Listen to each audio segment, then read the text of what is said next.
અંકલેશ્વરની રાજપીપળા ચોકડી પાસેથી પોલીસે કન્ટેનરમાં ઘાસની ઘાસડીઓની આડમાં લઈ જવાતું ભારતીય બનાવટના વિદેશી દારૂનો જથ્થો ઝડપી લીધો છે।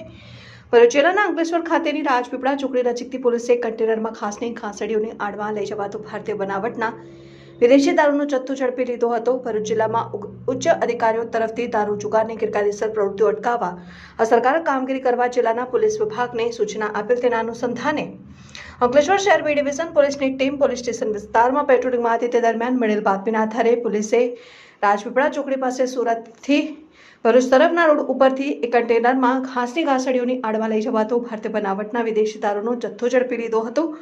પોલીસે આ ગુના હેઠળ મુસ્તકીમ શૌકત ખાન રહેઠાણ મેવાત તાલુકા ફિરોજપુર ઝિરકા જિલ્લા નૂઠનાઓને ઝડપી લઈને અન્ય ઇસમો આદિલ ખાન રહેઠાણ હસનપુર ગામ જિલ્લા પલવલ શાહરૂખ રહેઠાણ માલબ શાકીર નામનો ઇસમ અને મુદ્દામાલ ભરી આપનાર અજાણ્યો માણસ મળીને કુલ 4 ઇસમોને વોન્ટેડ જાહેર કરી તમામ ઇસમો સામે ગુનો દાખલ કરીને કાયદેસરની કાર્યવાહી હાથ ધરી હતી।